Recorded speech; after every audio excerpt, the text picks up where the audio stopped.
visiting us from the Jazz Age, a Conn New Wonder, a Victor, a New Wonder Cornet.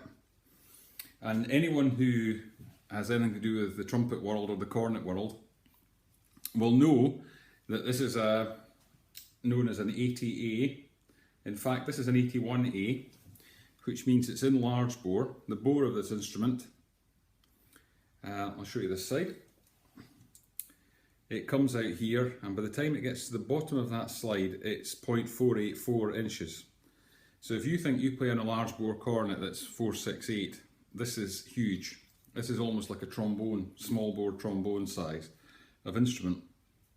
The reason it's an 81A rather than an 80 is that this one was supplied in high and low pitch. So there was a separate set of tuning slides, which I don't have for high pitch. I've only got the low pitch ones. And this 81A had the mechanism.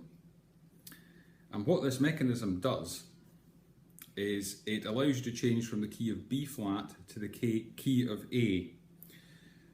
Very difficult to show you the ins and outs of this.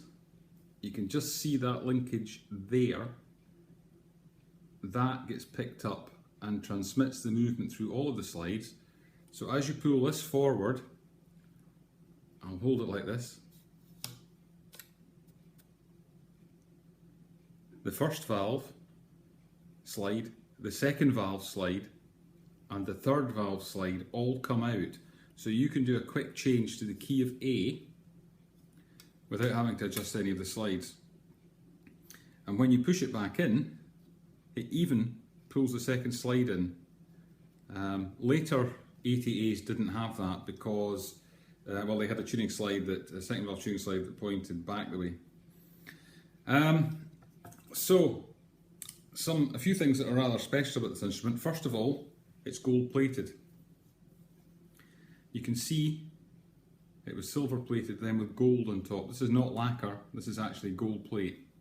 So it's worn off quite a lot. You can see someone's been holding it like this. The engraving on this instrument,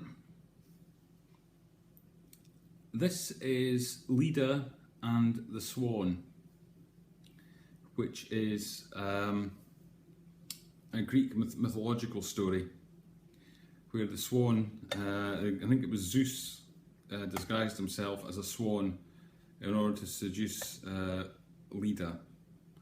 Not totally sure of the entire story, but there we go. This one was made in 1921. So it's right from that period at the beginning of the Jazz Age. These instruments were really made originally for concert band type performances, but they were loved by jazz musicians. Bix Beiderbecke played on one in his early recordings before he switched to Bach. There's some doubt about whether Beiderbecke actually used his Bach that much. We don't know the full story there. It appears the one that's still in existence hadn't been used much, but he did have another one which he gave away. So we don't know really what happened there. But certainly his early recordings were recorded on one of these of this age. And it does make an absolutely great sound, really. It's not a trumpet and it's not a cornet. I mean, you can do the whole cornet thing on it.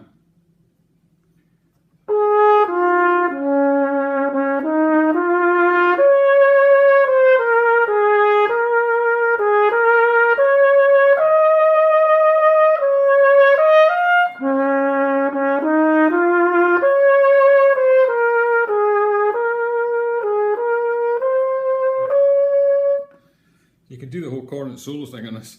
It's very, very free blowing. I mean, I picked this up first of all after having played my Yamaha, and this is like blowing into a drain pipe by comparison. The other thing, of course, is that this bit of tubing here is false. That's just a bar or a bit of tubing in there. The air comes out into here and down, which means that the tuning is in the bell, and you tune it by turning this. You could actually pull the front slide out, but obviously it's connected to the mechanism and it may be problematic. So that's it, the 81A Conn New Wonder, or Victor New Wonder. The earlier ones were just called New Wonder, and then they added the name Victor. But it's a good going cornet, and it's a very welcome addition to the stable here.